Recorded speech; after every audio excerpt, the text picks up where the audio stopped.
사랑하고 축복합니다. 7월 3일 수요일입니다. 오늘도 우리 주님의 사랑으로 승리하며 또 일어서는 복된 가족들 되시기를 축복합니다. 오늘 말씀은 징계를 통한 의와 평강의 열매라는 제목으로 함께 말씀을 나누고자 합니다.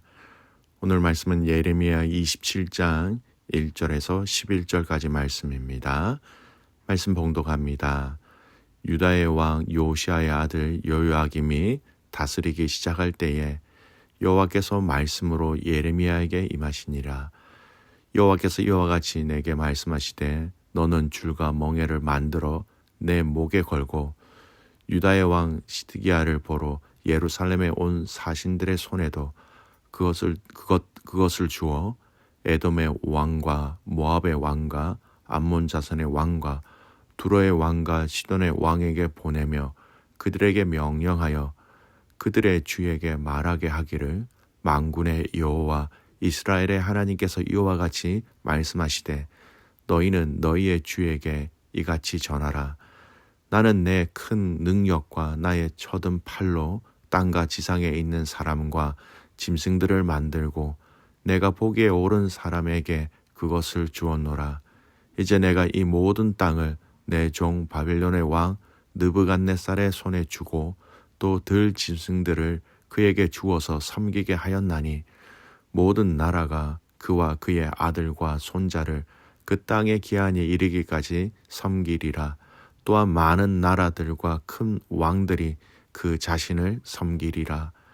여호와의 말씀이니라. 바벨론의 왕 느부갓네살을 섬기지 아니하며 그 목으로 바벨론의 왕의 멍에를 매지 아니하는 백성과 나라는 내가 그들이 멸망하기까지 칼과 기근과 전염병으로 그 민족을 벌하리라. 너희는 너희 선지자나 복술가나 꿈꾸는 자나 술사나 요술자가 이르기를 너희가 바벨론의 왕을 섬기게 되지 아니하리라 하여도 너희는 듣지 말라. 그들은 너희에게 거짓을 예언하여 너희가 너희 땅에서 멀리 떠나게 하며 또 내가 너희를 몰아내게 하며 너희를 멸망하게 하느니라. 그러나 그 목으로 바벨론의 왕의 멍에를 메고 그를 섬기는 나라는 내가 그들을 그 땅에 머물러 밭을 갈며 거기서 살게 하리라 하셨다 하라. 여호와의 말씀이니라 하시니라. 아멘. 오늘 말씀 제목은 징계를 통한 의와 평강의 열매라는 제목으로 함께 말씀을 나누고자 합니다. 오늘 말씀 예레미야 27장부터 시작해서 예레미야 29장까지는 예레미야가 유다와 열방을 향하여서 하나님의 심판의 도구로 등장한 바벨론이라는 이 나라에 모두가 복종할 것을 권하는 내용입니다. 그 가운데서도 27장과 28장은 여호와 하나님께서 메우신 멍에라는 주제로 설명할 수 있고요. 또 29장은 포로지에서 온 편지라는 주제로 얘기할 수 있습니다. 이 세 장은 참 선지자 예레미야와 거짓 선지자라는 제목으로 또한 묶을 수 있는 내용이기도 합니다. 이 세 장에 걸쳐 예레미야는 거짓 선지자들이 주장하는 것이 하나님 여호와의 뜻의 정면으로 어긋난다라는 것을 역설하고 있는 거예요. 이 부분에 등장하는 거짓 선지자 중에 대표적인 인물로는 28장에 보면 하나냐, 29장에 보면 아합과 시드기야, 29장 보면 또 스마야 등을 볼 수 있습니다. 그리고 그들이 한결같이 주장하는 것은 유다 백성이 바벨론 왕 느부갓네살의 멍에를 메고 섬길 일은 결코 없을 것이다 라는 것이 그 내용이고, 이 내용에 그 당시 많은 사람들이 이것이 하나님 주신 메시지이며 이것이 평화의 메시지다 이렇게 이 내용을 받아들이고 있었다라는 겁니다. 그러나 여호와 하나님께서는 결코 이런 거짓 선지자들을 보내신 적이 없으시고 거짓 선지자들은 자기들의 마음이 움직이는 대로 거짓 예언을 하였다라고 성경은 얘기하고 있지요. 그리고 그 중에 중요한 것은 여호와께서 허락하시지 않는 가운데 예언된 평안은 결코 성취되지 않는다라는 내용입니다. 따라서 여호와 하나님께서는 당신에게 주신 예언의 말씀을 믿고 이방 바벨론 왕을 섬기는 자들에게는 평화를 주겠지만 유다 땅에 남아서 끝까지 하나님께서 예레미야를 통해서 주신 이 예언의 말씀을 거부하는 것은 평화를 보장하는 길이라고 믿고 있는 자들에게는 전쟁과 죽음과 치욕밖에 남지 않았다라는 것을 말씀하고 있는 거예요. 오늘 이 본문 가운데 한 가지 예레미야가 행한 행동에 대해서 우리가 조금 더 집중해서 봐야 할 내용이 있습니다. 2절 말씀 보십시오. 여호와께서 이와 같이 내게 말씀하시되 너는 줄과 멍에를 만들어 내 목에 걸고. 하나님께서 예레미야에게 만들라고 명하신 줄은 줄과 멍에였습니다. 여러분, 여기서 말하는 줄과 멍에는 모두 속박, 예속 또는 섬김을 상징하고 있지요. 여러분, 줄이 의미하는 것은요, 묶고 결박하는 기능을 가진 것이 줄이지죠. 또 멍에는 원래 나귀나 소의 목에 걸어서 그것을 통하여서 그 나귀나 소를 주인의 뜻대로 제어하는 동으로서 멍에를 지칭하지요. 그리고 그것을 예레미야의 선지자의 목에 매라라는 것은 그가 바벨론 왕에게 예속된다라는 의미가 아니라 그가 대표하고 있는 유다 민족이 이렇게 될 것이다라는 것을 예언의 말씀을, 이런 퍼포먼스죠, 상징적인 행동을 통하여 이스라엘 백성들에게 이야기하고 있다라는 겁니다. 여러분, 그들은 멍에 아래에 있는 짐승은 오직 주인의 뜻대로만 움직여야 하듯이 바벨론 왕의 정책에 따라서 순수하게 그냥 종살이를 하라라는 겁니다. 왕국에 조공을 보내고 군사를 징집해서 이렇게 응해야 하는, 사실상 속국으로 살아라라고 말씀하고 계신 거예요. 여러분, 그것이 표면적으로 볼 때에는 만국민으로서 굴욕적인 모습으로 보이지만 사실상 유다의 완전한 진멸을 방지하고 궁극적으로 여호와를 통한 평화와 소망과 회복을 체험하는데 반드시 거쳐야 할 과정이었다라는 겁니다. 그리고 오늘 본문에서는 이 두 단어는요, 모두 복수형으로 사용되었습니다.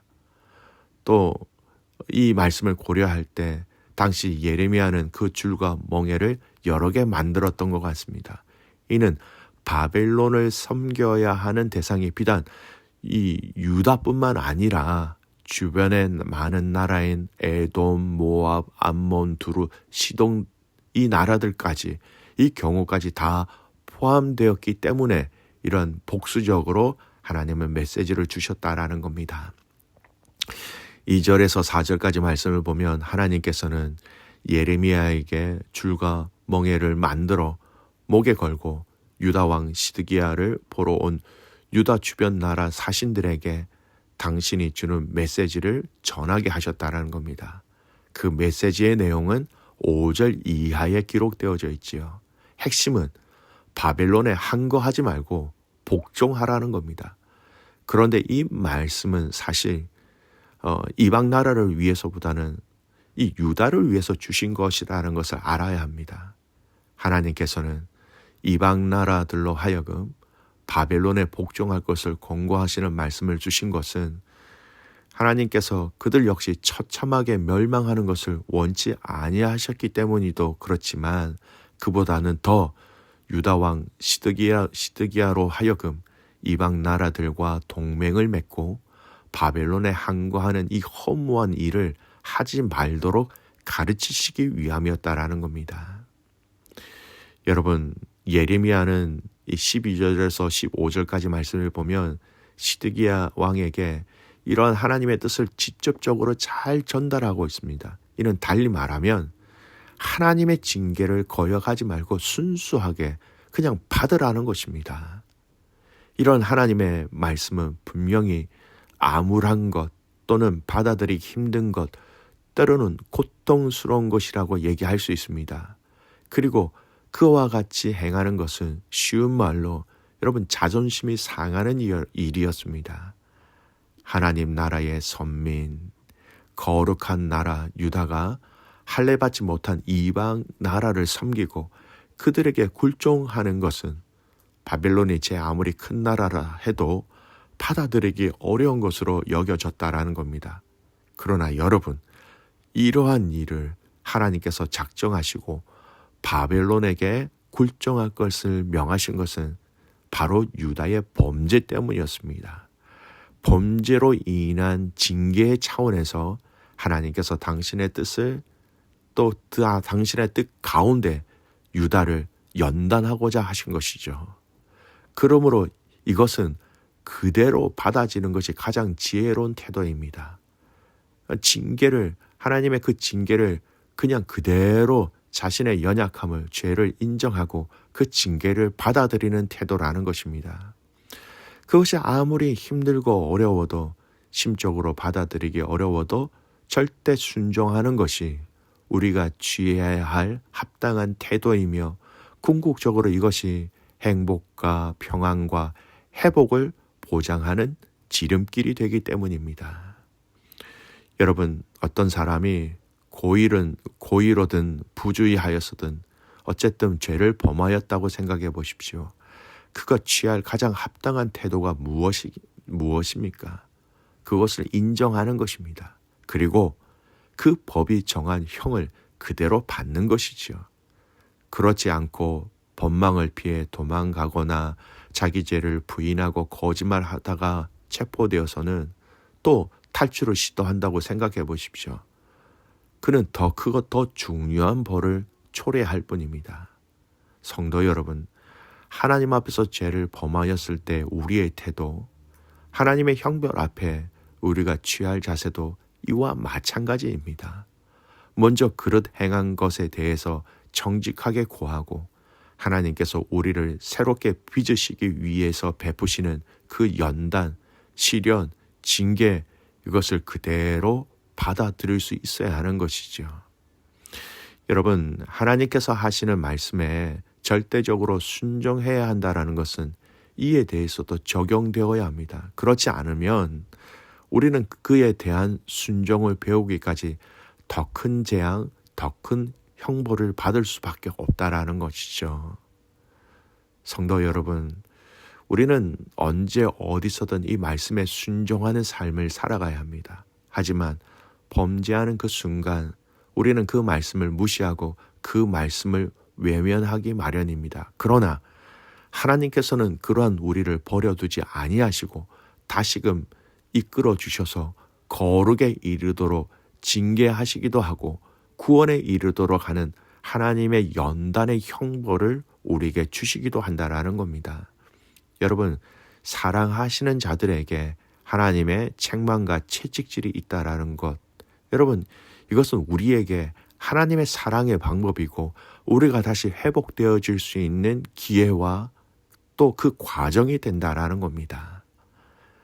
우리로 하여금 당신의 말씀에 순종하도록 하여 다시금 복된 삶을 살 수 있도록, 어떻게 보면 이 징계는 하나님의 우리에게 주시는 은혜의 방법, 우리를 살리는 하나님의 축복의 손길이다라는 겁니다.